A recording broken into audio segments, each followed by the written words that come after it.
my book, the last chapter of the book, 15. So, but Du Bois and Monroe Charter were not there with him physically or in his efforts, but they were aligned against this measure. When you say in the book, are you talking about your book, to be precise? Yes, in my book. Okay. Yes, in my book. In my book, the last chapter of the book, it's the case of the African exclusion measure.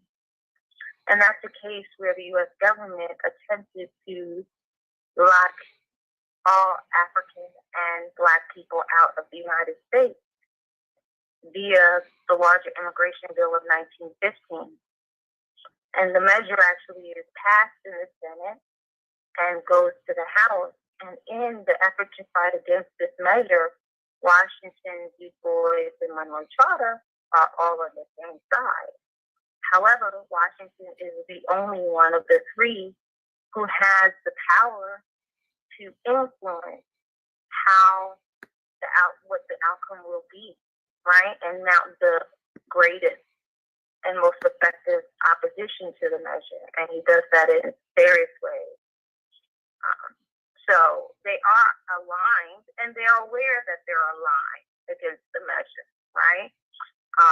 There's correspondence. Everything in the book, let me say this, everything in the book is corroborated with, it's actually not even corroborated. Everything in the book is produced as a result of Washington's personal correspondence with any number of these individuals. So basically, this is how I produced the book.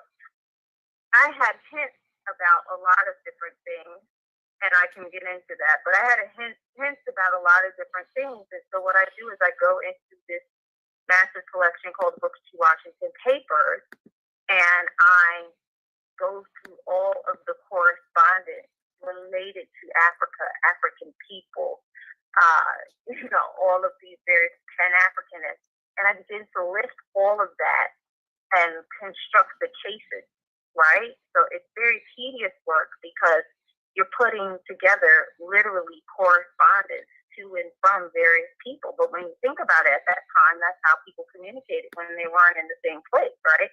It's like email, but you have the actual documents. And so, or the edited versions. This is also in the, in the volume. So you can get it in book form, or you can actually see the collection at one point in time online or at various archives. So you pull each letter, gives you a wealth of information. And I follow all of this information and construct the cases. So I can see what Washington is saying to members of his Tuskegee machine, the secret network in this case. I can see that he's saying to them, go to D.C. and pull every string possible to defeat this unjust bill. I can see how they hold up the Congress, hold the Congress by sending individuals in there who are there for the primary purpose of holding up this measure until they understand who they need to lobby and who is voting in what way, right? So all of that is evident in Washington's personal papers. The problem has been over the years is that people don't exactly know who all these individuals are. Nobody's into doing this tedious type of historical work. But what emerges are some very interesting scenarios and stories. And so in that case, there is a ferocious debate on the floor of the House around the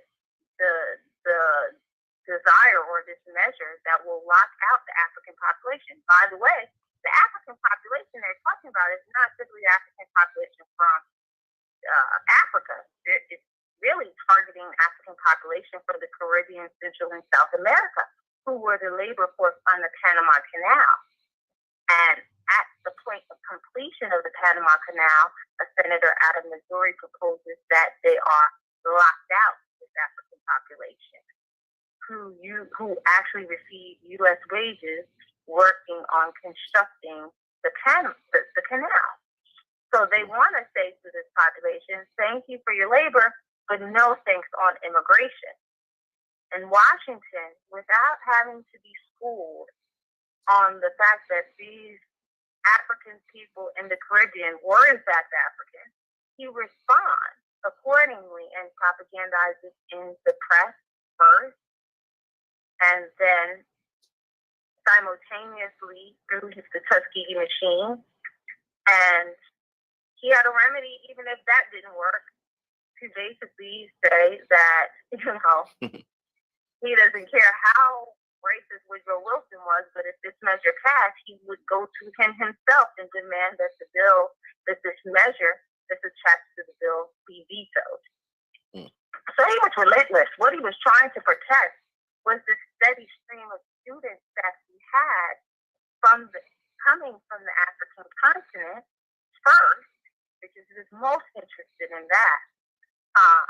But then he also was interested in the flow of students, African students from around the world, because it was part of his mission. He believed that what he was doing at Tuskegee was that he had created a model, perfected even, a model of sustainability that was applicable to African communities around the world. And his international students were his primary means of exporting this model. And so he wasn't going to allow the American government to interrupt that. That was something he was very committed to. He had passed up his opportunity to go to Africa and work himself. And it is a desire of him. He always dreamed of that. So his involvement in Africa wasn't arbitrary. He always wanted to be involved with Africa. Okay?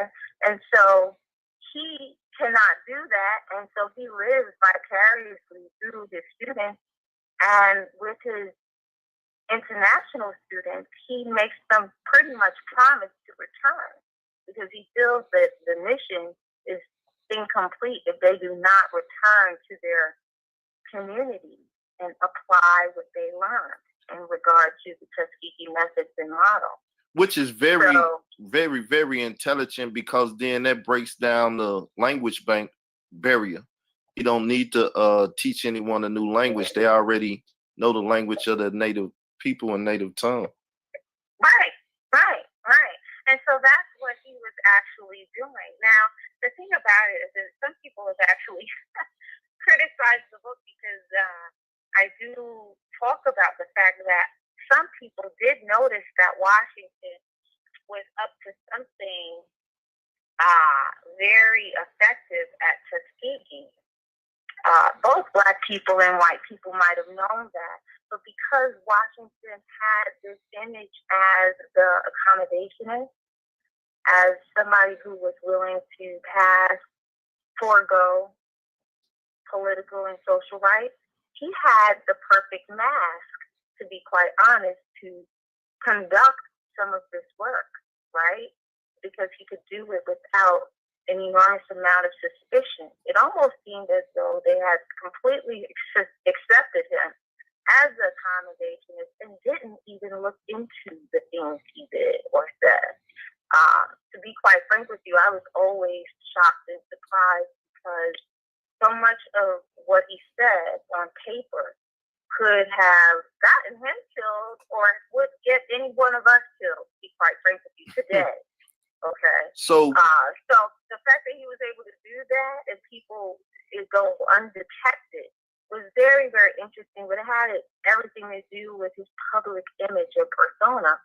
And so not everyone was fooled, okay? Some people would just look at what he was doing and found that very provocative. And one of those people that called him out, so to speak, in the way we would say it, was Thomas Dixon. Thomas Dixon was a Southern white racist, but most Americans were racist at that time. But he was a Southern white person who had authored a book called The Klansman, which inspired a film called The Birth of a Nation, which incited whites in this country and caused a resurgence of the Klan. And this is during our nadir, right? Our nadir is 1895 to 1915, which means our lowest point. and it would be considered our lowest point after enslavement. Our first point, but our lowest point, because we found that there was enormous backlash for Black progress in this country at that moment in time. And that's a whole nother story. But the point is, it is our nadir. And Thomas Dixon and others are having this, white supremacist fervor sweep the nation, right? Birth of a Nation was a major film in this country.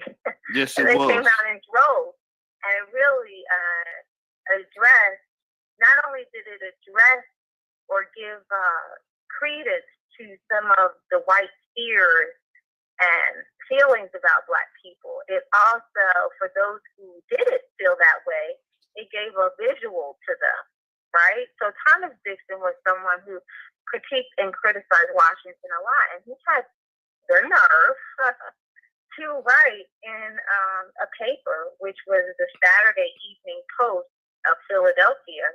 He wrote in 1905 about Tuskegee, and he called the article Booker T. Washington and the Negroes, Some Dangerous Aspects of the Work of Tuskegee. And he writes in that paper that, and I quoted in my book at the beginning of chapter 3, he writes in that paper, Mr. Washington is not training Negroes to take their place in any industrial system of the South in which the white man directs or controls him.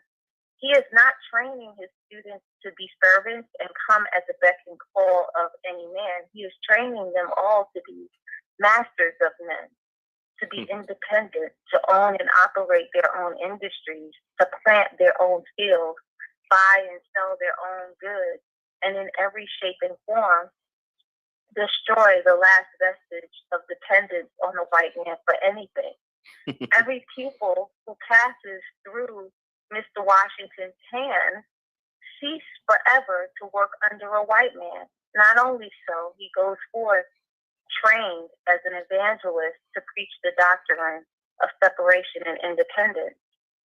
And so, Dixon writes this about Washington and the Tuskegee model. And then my job as the researcher is to say, is this in fact true? What are they doing at Tuskegee? And regardless of who Dixon is, we can see that Tuskegeans are being taught to own and operate. They are being taught to not simply make a wheel, but to make a carriage. There was a programmatic aversion at Tuskegee for producing simply raw goods or unfinished products. So students were graded along those lines. So you couldn't produce a wheel. You had to produce a carriage, right? Tuskegee Red Clay produced bricks, but the students were erecting buildings. You can see this in my book, actually, in chapter 3. I break down the entire institution, everything they were doing. It's even in the culture. There's a Tuskegee saying for students who are getting ready to attend the institute that said, leave your underwear at home, we make our own at Tuskegee. Because the concept was that all the human necessities of man, woman, and child was something that we could produce ourselves. And that, in actuality, is real Black power. When you need no one because you can feed yourself, you can house yourself. So Tuskegeans are just creating bricks. They're erecting buildings. They're not just building carriages. They're not just building wheels, making wheels. They're building carriages. They're not just producing the soles of a shoe. They're producing the whole shoe. You understand? They're producing their own food, and that's where Carver comes in, because he basically teaches subsistence farming, not just to Tuskegee agricultural students, but to Macon County residents in rural part of Macon County. And they have a Tuskegee School on Wheels that went out to rural parts of Macon County and taught farmers how to plant crops that replenish the soil instead of depleted it, and then produce crops that they could actually, basically subsistence farming, produce enough for themselves and for the market. And so that was, Thomas Dixon is just another voice in the chorus of voices that criticize Washington. But if we can't find any truth in what he says, then we must throw it away. But there is some truth in what he's saying about Tuskegee. There is some truth in the sense that what is happening at Tuskegee are nation management practices that Washington is very interested in exporting. And he wasn't the only one to notice that about Tuskegee as well. So, Booker T. Washington was our first spook by the door, if you know the movie I'm referring to. Right. He was better than the spook because he would be the spook temporarily. And then the spook would go back home and share everything he got from the big house, with the people. So he certainly wore a mask in American society, but he was committed to African people. Right. So at the same time, he was bringing about, as he said, a heaven right here on earth and not waiting on heaven to come. Essentially, if heaven is being able to control your own destiny and your life, then he believed in hard work. He believed in commitment. He believed that he wanted the students to have a commitment to the mission.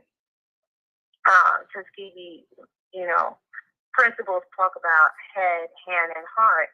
And so in addition to having intellect and know-how, ability to put things in practice, right hand, he felt that you had to be committed in the heart. And so he gave lectures on character building every Sunday at the chapel on campus. And those were, you could actually see what those lectures were to the student body and faculty in the book called Character Building. And there's actually an audio version of it on YouTube or whatever called Character Building, which is, the name of the book. So it was there was a combined mission. Because the institution was sustainable, there were a lot of students who came there without the money to pay. And so in addition to being able to maintain the academics and everything else, he wanted that commitment that not only were international students going to go back to their homeland and their communities and implement Tuskegee methods and practices, even the student born within the U.S. had to be committed to going back to their community and, establishing themselves and building, right? As well. So this is truly Pan-Africanism if he's allowing foreigners or Africans throughout the diaspora to come to Tuskegee and learn his method and model and take it back and show the effect, the how effective it is on African soil and on other land masses throughout the diaspora. Right. Mm-hmm. So would you bless us with a little bit of the Liberian situation? Oh, yes.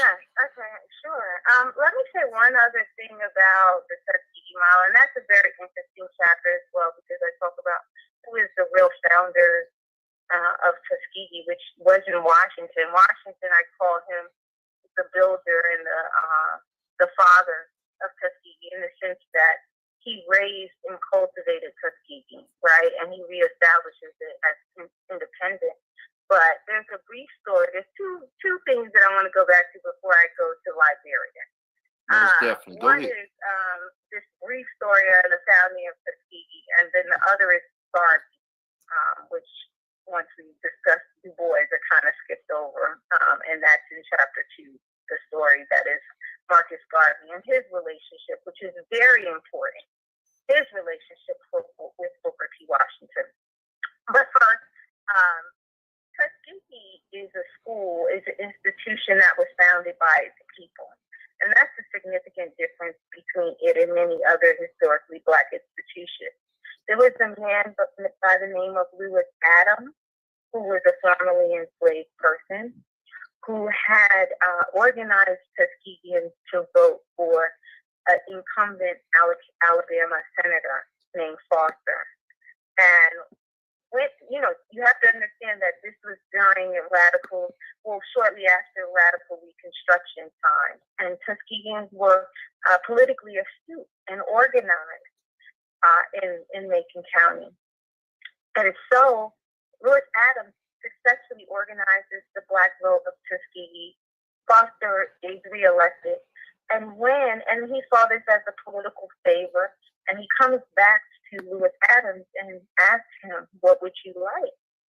And Lewis Adams is the person who says, he could have said, I want a team of, cattle or whatever people do to plow their land, or, or I want a plot of land, or I want the Model T when it comes out. He could have said anything. He could have asked for something for himself. He did not. He asked for one simple thing. He said he wanted a school for his people. And that was the birth of Tuskegee, the Negro Normal School at Tuskegee. Lewis Adams saying, I want a school for my people. And we have to understand, he wasn't even 20 years out of enslavement. This may have well as been the next day, may as well have been the next day out of enslavement. But he had that vision to say, I want a school for my people. And that was the birth of Tuskegee.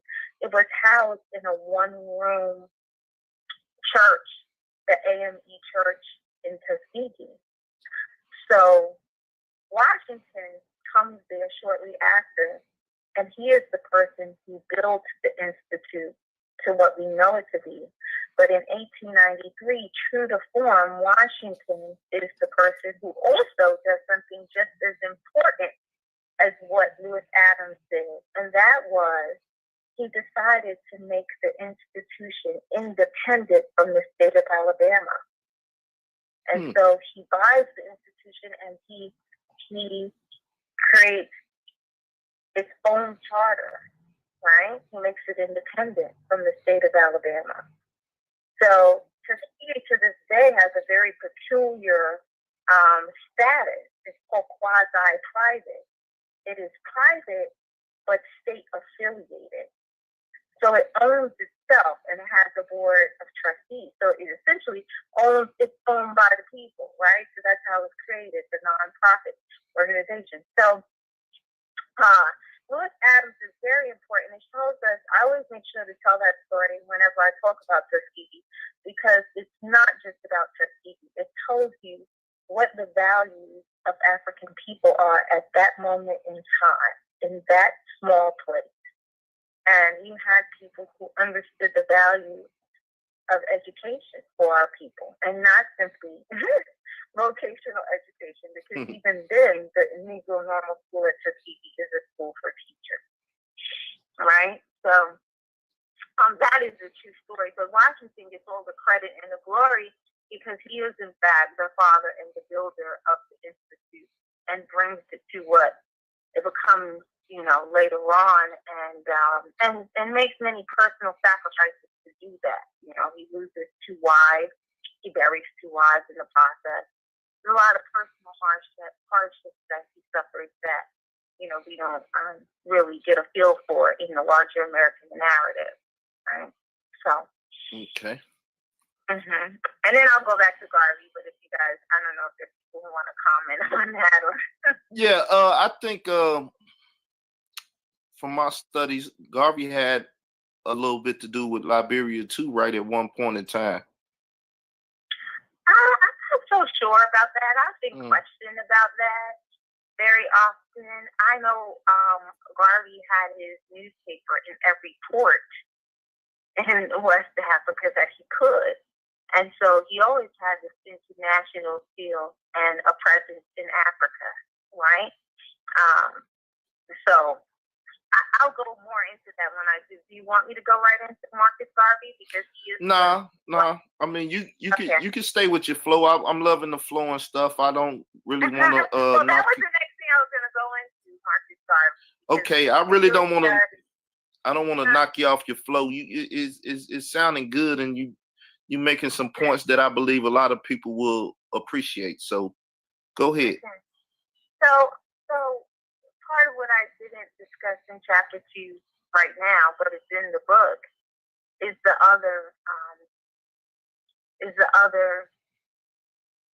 significant Pan-Africanist during that period, and that is Marcus Garvey. Now we know Marcus Garvey is from Jamaica, St. Anne's Bay, Jamaica, And Marcus Garvey is in touch with various people throughout the world. He's very much connected with this budding Pan-Africanist world that Washington is also in touch with. And I'll get more into that, why I say that, and who Washington is corresponding with, because that also is, I dedicate an entire chapter to who Washington is talking to and the African nationalist, the Pan-Africanist he is dealing with, who we don't know per se, right? But are on the continent and responsible for what I consider his transformation, right? But Marcus Garvey is someone who read Booker T. Washington's book From Slavery, and in his own words, he was inspired by it. He wanted to structure the UNIA after the Tuskegee model, because he definitely recognized that Tuskegee was all about a model of self-sufficiency. So he basically, he reaches out to Booker T. Washington following a conference that was held at Tuskegee by Washington. And that conference was held in 1912. It was called the International Conference on the Negro. And that conference was Washington's Pan-African Conference, so to speak. It's held in Tuskegee, and various people from the continent, the Caribbean, Central and South America actually come, but the focus of the conference is on Africa. And there are some colonial administrators who also come to Tuskegee to this conference. Various people like Casely Hayford, I believe, actually attempt to attend this conference, but people like this Muhammad Ali, who is also in touch with Washington, talk about this kind of conference internationally. So the conference takes place, and at the conference, there are 8 Jamaican educators who come from Jamaica to engage at Tuskegee and see this model. Tuskegee was used to putting on a display of their industry and what was happening at Tuskegee. And so they did basically have all of this on display. Every industry that existed there, the delegates could go through and see what they were doing in terms of, agriculture, what they were doing in terms of architecture, what they were doing in terms of business, right? What they were doing in shops in terms of producing clothes or anything like that, or in animal science. So all these shops, basically the campus was on display, right, for its practices and sustainable model. These 8 Jamaican educators go back to Jamaica and explain that there was a resolution at this conference at Tuskegee to erect a Tuskegee-like institute in Jamaica. They give all the information that they acquire at this conference to Du Bois. They share this information, not Du Bois, they share this information with Garvey when they return to Jamaica. It is at that point that Garvey begins to correspond with Booker T. Washington. He writes him. And that correspondence, his initial correspondence and his correspondence back and forth over the years, is detailed in my book in this chapter as well, chapter 2. And you can see the intimate correspondence between the two men, much of which revolved around the attacks that Garvey was receiving by other African people who were also in Jamaica, who did not believe in the mission and the purpose of the UNIA. Garvey, writes to Washington that he knows that he has his critics, but on each and every letter, let me go back. Garvey writes to Washington that Washington can understand having a chorus of critics because, he faces that in the U.S. by Trotter and others, and Garvey is aware of that, right? The attacks on Washington and the public narrative and conversation going on between various intellectuals and leadership in the United States and Washington. So Garvey's aware of that, and that is really kind of like the basis upon which they strike up a relationship. So there's consistent correspondence between the two. Washington is the person who invites Garvey to the United States to see Tuskegee. But Garvey also writes at the end of almost every letter that he is Washington's faithful and humble servant. So he identifies with him both in theory and in practice. Ideologically, he identifies with him, and in practice, in terms of what the practices are at Tuskegee, he identifies with them. The UNIA is a replica of Tuskegee. So Garvey is able to come to the United States in March of 1916. However, as we know, this case in the book, the last case in the book, the African Exclusion Measure, was a targeted Garvey population, the African population of the Caribbean, Central, and South America. Had Washington failed to defeat that measure, or had that measure passed, right, as part of the large immigration bill in 1915, January 1915, Garvey could not have come into the United States the following year, in March of 1916. Now, this is the irony of it all. Garvey, the African Exclusion Measure is defeated in January 1915. Washington died in November of 1915, and Garvey arrived in the U.S. in March of 1916, 4 months after Washington's death. And of course, as planned, his first stop on his trip was to Tuskegee to see the model that it was. So the existence, the inspiration, the existence of a Marcus Garvey in the United States is on many levels a result of Booker T. Washington. Conceptually, he is inspired by Washington's story.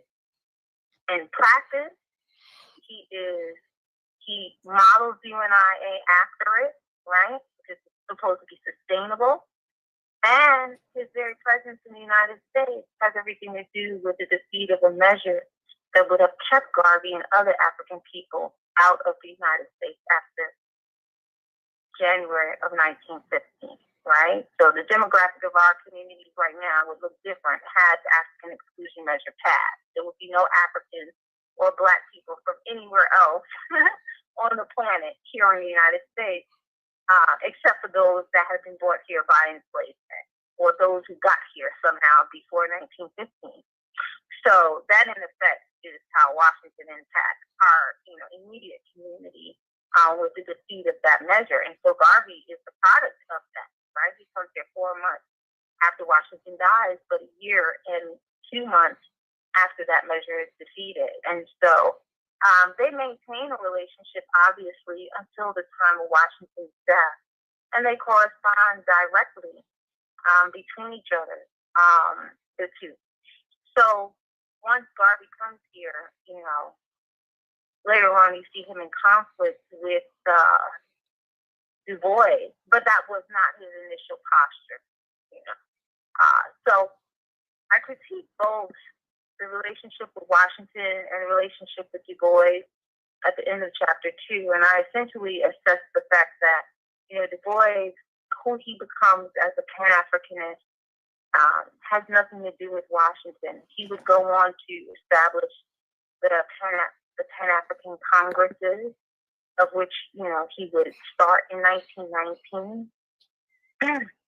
But all of the members, and this is something that's important for us to understand, all of the members of the first Pan-African Conference in 1900 are dead by the time the first Pan-African Congress takes place in 1919, and Washington is one of those people who would be deceased by that time. So Du Bois is truly a sole survivor. He is quite young at that time, but he's a sole survivor in that instance. Then he goes on to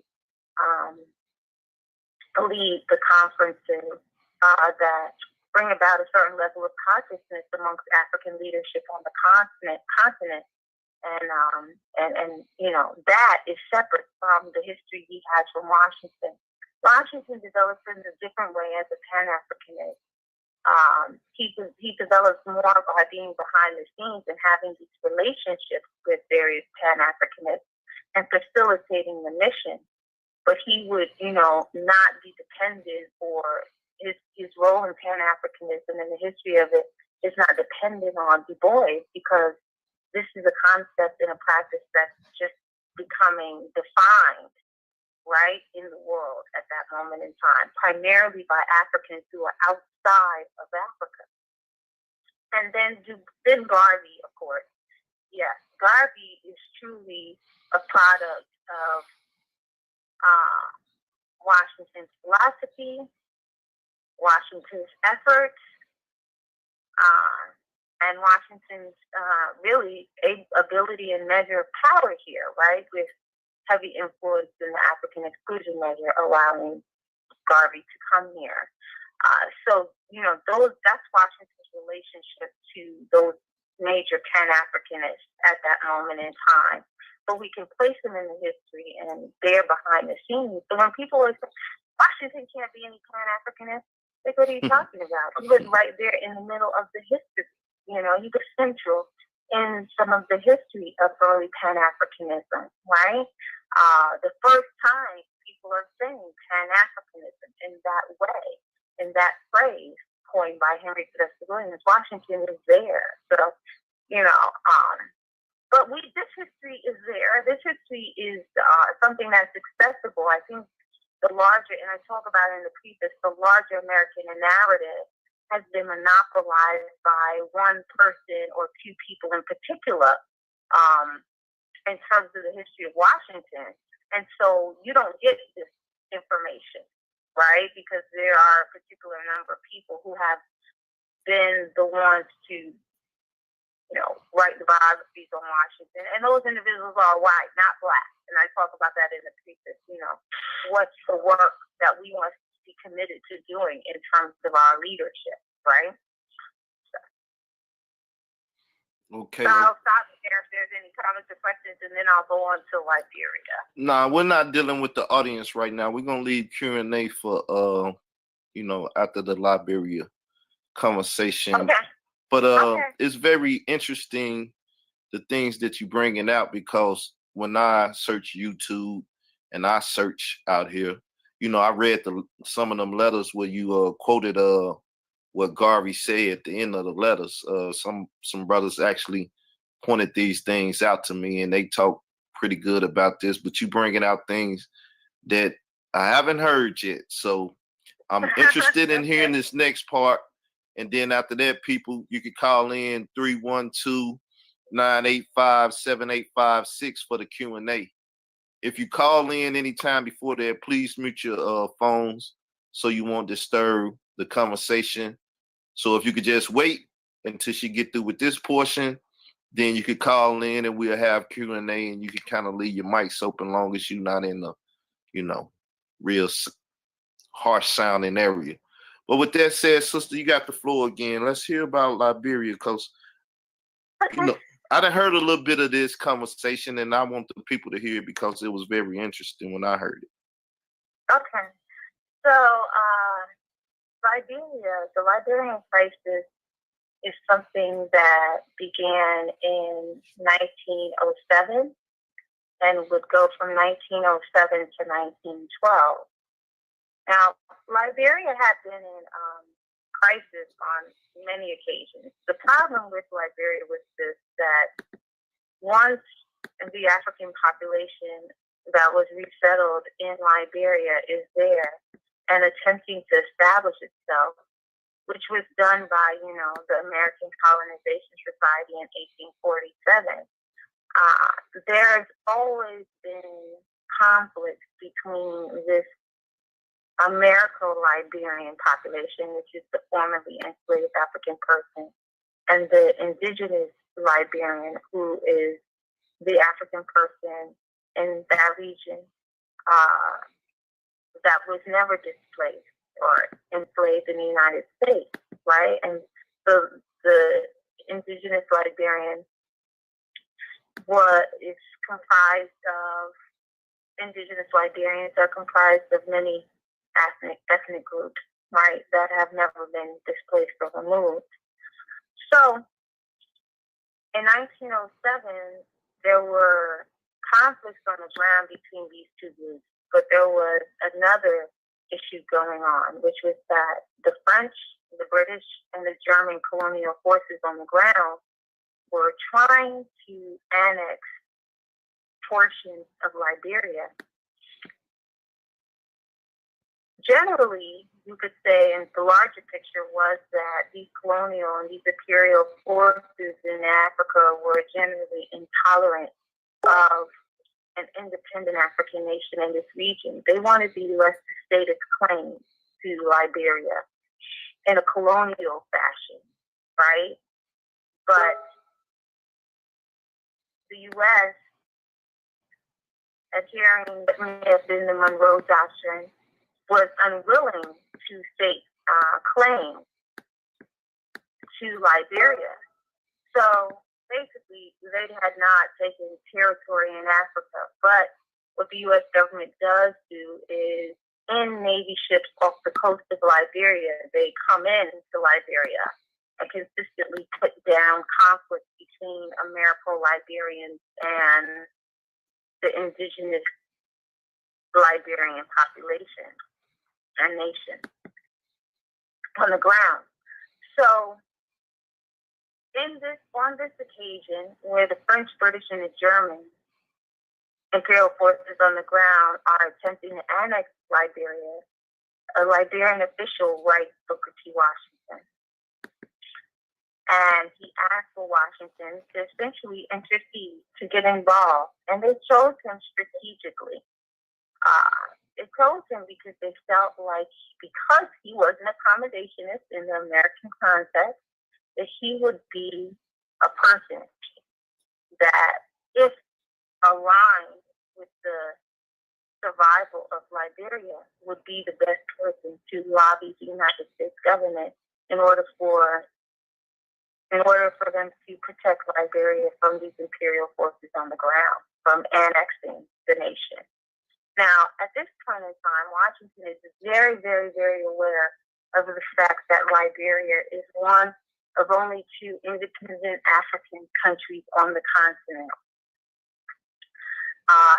He is, at this moment, I would say, someone who is, he is a Pan-Africanist at this moment in time, and still developing, but he's having experiences behind the scenes, which I'll talk about after this, that are educating him about what's happening on the ground in Africa, right? And I don't want to be mysterious. He's communicating with people who inform him of intimate experiences and incidents going on the continent. So it's through those experiences that he comes to have a deep understanding, that as opposed to a casual understanding of what's happening on the ground in Africa and various nations on the African continent. So in Liberia, he responds to this, asks for help, and at the time he is one of Theodore Roosevelt's key advisors with regard to African people, Black people, which I consider African people in America and African people abroad, So he is the key advisor to Theodore Roosevelt, on these matters. He goes to Roosevelt. He gets a quick response from Roosevelt to essentially assist in this crisis in Liberia. What's also happening on the ground in Liberia is that each colonial force is threatening to imitate the other on opposite borders. So obviously, if the French are saying if the British take this much land on, this side, the southern side, we are going to annex the same amount of land on the northern side, So basically attempting to annex territory on all of Liberia's borders, with the exception of the coast, right? Washington gets a quick response from Theodore Roosevelt to help and to assist very quickly. Washington then begins to communicate with the Liberian Commission in Liberia, which are a series of Liberian officials, and they put together a delegation so that these men can come together and come to the United States and meet with Roosevelt and ask for what they need for Liberia, as opposed to going through the State Department. Okay. When the Liberian Commission comes to the U.S., Roosevelt, now let me say this once again. I have to make sure that I say this. I know all of this. Why? Because of intimate communication.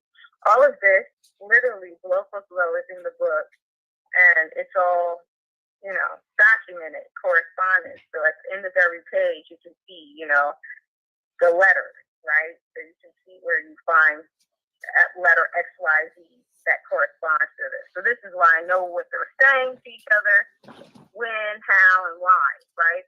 So Washington invites the Liberian Commission to the U.S. And that is comprised of several people. By the way, that's the picture that's on the cover of the book. But it is comprised of the former president of Liberia, former vice president of Liberia, a U.S. representative to Liberia also. Well, let me actually give you some specific information. So, Secretary of Liberian Commission is there. You wouldn't know who their names are, but then there's also the former president of Liberia, former vice president of Liberia, Washington's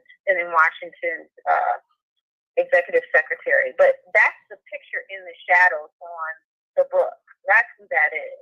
The Liberian Commission hosted in Tuskegee, and I'll explain how that happened. So this commission, those men are invited to the U.S. Roosevelt, Washington is very excited because in spite of the fact that, Liberia is in a bad way, he's excited because he understands who Liberians are. They are us, So this has never happened before. He's excited. He wants to do all kinds of pomp and circumstance for them. And Roosevelt, in the correspondence, says no. Liberia is in a bad way. It's in a bad situation. There'll be no pomp and circumstance for them, right? We're just going to have them here and we'll do, whatever you want to do, but we're not doing any pomp and circumstance for them. Washington could care less about that, and he believes there should be, so he invites the commission down to Tuskegee, and he hosts them there for several days. He takes them all over the place, has various meetings with them. And then what he does is, in classic form, he orchestrates and plans several meetings for the commission with President Roosevelt at the White House. And these meetings are secret meetings that are held in the evening at the White House. So they leave Tuskegee after having, several days in Tuskegee hosted by Washington. And they go back to D.C. Washington accompanies them. And basically, they get to sit with Roosevelt and Taft and the Secretary of State, Elihu Root, and ask for exactly what they want. Now, why does Washington do this? Washington is concerned about one thing and one thing only. He wants to protect and ensure the survival of Liberia. He doesn't want them to go through the State Department. So he brings them there, and they directly ask State Department official, right? The head of the State Department, for what they want. They're able to do that, but Washington is concerned about one major thing, aside from protecting the survival of Liberia. He believes that this change in administration that is about to happen, because Roosevelt is on his way out of office, Taft is coming in. He has both of them there, and the reason why he has them both there is because he feels that the change of administration will undermine any agreement made with Roosevelt that Throughout history, several historical groups and civilizations have been documented as having connections to ancient Israelite heritage while being of African descent. Here are some notable examples. The Beta Israel, Ethiopian Jews, a Jewish community that lived in Ethiopia for centuries. The Lemba people of southern Africa, who maintain traditions and practices similar to Jewish customs. Various communities in West Africa that have maintained traditions and practices that scholars have linked to ancient Israelite customs. It's important to note that this topic involves complex historical, genetic, and cultural evidence that continues to be studied by scholars and researchers.